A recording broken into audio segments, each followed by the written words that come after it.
Olá pessoal, sejam bem-vindos ao canal e no vídeo de hoje eu quero analisar com vocês um dos casos mais misteriosos que eu já trouxe para esse canal. Esse caso é um verdadeiro roteiro de filme de suspense com mistério.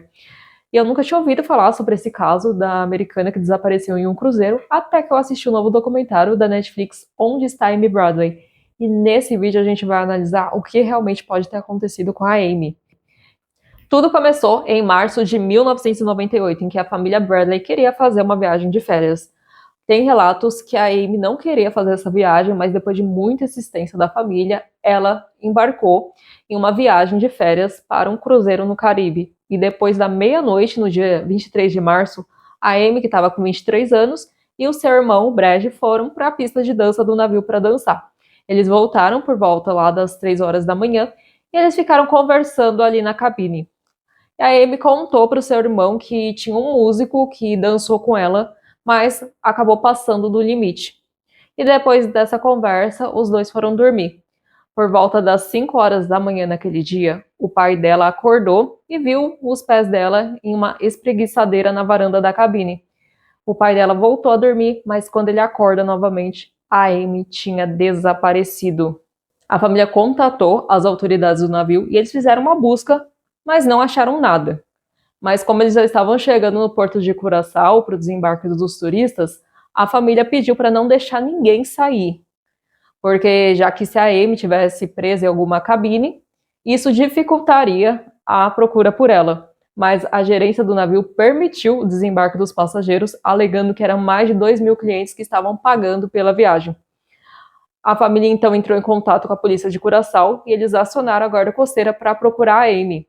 Foram feitas buscas intensas por terra, mar, nas praias, nos rochedos, nas áreas costeiras, mas nada foi encontrado. As autoridades afirmaram que caso a Amy tivesse pulado ou sido jogada, pelo menos algum pertence teria sido levado pela correnteza até a praia. E como eles eram dos Estados Unidos, lá do estado da Virgínia, o FBI foi chamado para investigar dentro do navio o que poderia ter acontecido.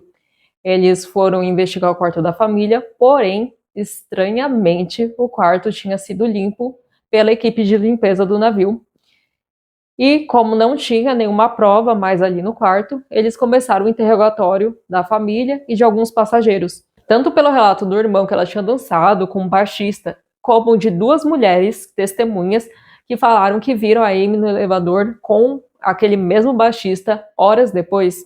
Eles chegaram até o Alistair Douglas, que é o baixista que tocava no bar do navio. E ele era conhecido também como Yellow. E o Alistair negou qualquer envolvimento e ele alegou que era uma coisa que ele fazia com frequência de dançar com várias passageiras. E como o FBI não tinha como provar o seu envolvimento, e fora que eles estavam em terras internacionais fora dos Estados Unidos, o Alistair não foi preso. E vocês vão ver no documentário que o FBI continuou a investigação até os dias de hoje e a família voltou para os Estados Unidos. Mas a família continuou organizando coletivas de imprensa e campanhas oferecendo recompensas por informações sobre o paradeiro da Amy Bradley. E nesse caso vocês vão ver, se vocês assistirem o documentário, que tem 4 importantes testemunhas que podem ajudar a gente a decifrar o real paradeiro da Amy Bradley. A primeira testemunha foi um mês depois do desaparecimento. A família tinha ido para Curaçao para fazer uma campanha de procura pelo país. Um taxista entrou em contato com eles falando que viu uma mulher com as mesmas características da Amy Bradley e essa mulher pediu para usar um telefone no estacionamento que esse taxista estava e ele apontou para um orelhão e ela foi lá para o outro lado. E a segunda testemunha foi 6 meses depois do desaparecimento da Amy. E o David Carmichael, ele estava de férias na ilha de Curaçao e ele falou que tinha poucas pessoas naquela praia e um grupo estava se aproximando dele. E ele olhou para a mulher desse grupo e parecia que ela queria falar alguma coisa. E ela tinha as mesmas características físicas e as tatuagens da Amy.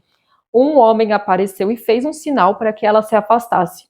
E algum tempo depois, o David reconheceu que aquele homem era o baixista Alistair Douglas, que estava lá no navio, quando a foto do Alistair saiu na mídia. A terceira testemunha foi um ano depois, em janeiro de 1999, em que um oficial da Marinha chamado William Hefner, ele alegou ter encontrado uma mulher em um bordel em Curaçao. E essa mulher falou que o nome dela era Amy Bradley e pediu ajuda para ele. Ela falou que ela tinha desembarcado do navio para comprar drogas e agora ela estava devendo $200 e por isso estava presa com aqueles homens. Mas ele falou na entrevista que ele não ajudou porque ele já tinha visto muitas mulheres naquela situação e que ele não podia fazer nada, falou que os homens estavam armados, mas ele só avisou a família 3 anos depois para não comprometer o seu emprego porque ele estava perto de se aposentar. A polícia foi lá depois desses 3 anos, mas estranhamente teve um incêndio no bordel e não tinha mais nada no local. A quarta e a última testemunha foi 7 anos depois, em março de 2005, chamada Judy Maurer. Ela estava de férias em Barbados quando ela foi usar o banheiro de uma loja e entrando lá, ela viu uma mulher lá dentro. Ela tentou puxar conversa com essa mulher e a mulher falou que ela era de West Virginia e o nome dela era Amy. Porém, o clima entre elas ficou estranho e os homens que estavam na porta apressou essa mulher para sair logo. A júri alegou que ouviu a mulher falando com eles se ela poderia ver as crianças. A mídia da época especulou de que talvez a Amy tenha tido filhos. E se vocês acharam as coisas muito estranhas até agora, escuta isso que eu vou falar para vocês. Em novembro de 2005, a família recebeu um e-mail anônimo de uma pessoa que achou fotos da Amy em um site de prostituição. As fotos mostravam uma mulher muito parecida com a Amy, apesar do cabelo estar diferente e aparentasse uma mulher mais velha. Mas o FBI fez comparações e combinaram qual a aparência que a Amy deveria ter 7 anos depois do desaparecimento em 1998. Porém, depois desse e-mail, não teve mais nenhum relato, nenhuma testemunha que falou ter visto mais a Amy e praticamente acabaram os relatos por aqui. Em 2010, ela foi considerada legalmente morta pela lei dos Estados Unidos, que foram 12 anos após o seu desaparecimento. E para mim a grande chave que deveria ter sido preso, que resolveria todo esse mistério, foi o Alistair Douglas. Ele chegou a ser reconhecido pelo David Carmichael na praia 6 meses depois do desaparecimento da Amy. Provavelmente ele faz parte de algum esquema ilegal de tráfico humano que deveria ter pegado muitas mulheres turistas de cruzeiros. Ele deveria ter sido levado a julgamento. Eu achei extremamente incrível o que a filha dele fez para tentar ajudar a família no caso. Mostrou ela no documentário. Ela falou que se colocou no lugar da família por também ter uma filha, mas infelizmente ela não tinha detalhes de esquemas ilegais. E o maior obstáculo para a prisão do Alistair foi que o FBI tinha uma jurisdição limitada, porque ele não era um cidadão americano e o navio estava fora dos Estados Unidos, impedindo qualquer prisão. Por isso, pessoal, eu espero que esse documentário sirva de alerta para todo mundo sobre os riscos de viagens internacionais em cruzeiros. Eu não sabia que era tão perigoso assim, e uma ativista falou no documentário que é como se fosse uma terra sem lei, que tudo pode acontecer. E a história da Amy mostrou graves falhas de segurança e na justiça internacional. Eu imagino que se nem o FBI e os Estados Unidos tiveram poder para fazer alguma coisa, imagina a gente em países menos desenvolvidos como o Brasil. E se baseando nos relatos das testemunhas que eu apresentei aqui para vocês, eu criei uma teoria que é mera especulação, mas eu acho que a Amy, ela saiu da cabine para andar pelo navio, ela encontrou o Alistair Douglas no elevador e ele passou a localização de algum local em Curaçao para comprar drogas, como foi o relato do William Hefner. Provavelmente, como já estava perto do porto, ela pode ter pulado e ido nadando, já que, conforme a família falou, ela era uma ótima nadadora. E talvez isso explicaria o fato que a equipe do navio fez uma busca e não encontrou ela no navio. E ela desceu em Curaçao e chegou lá, era outra coisa. Aparentemente, ela tinha contraído uma dívida de $200.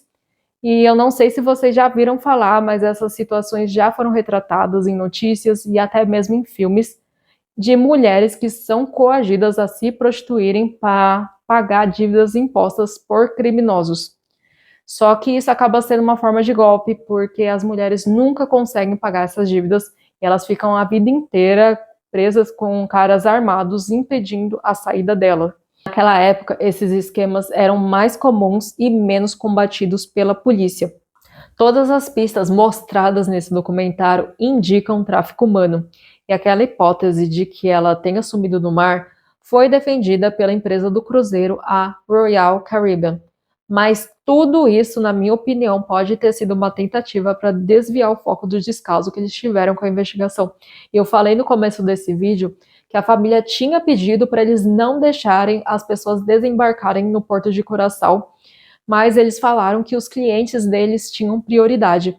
E depois a equipe de limpeza limpou toda a cabine da Amy e tiraram qualquer prova que alguém poderia ter entrado lá. E o último relato de ter visto ela com vida foi em 2005, pela turista que eu já falei para vocês, em Barbados.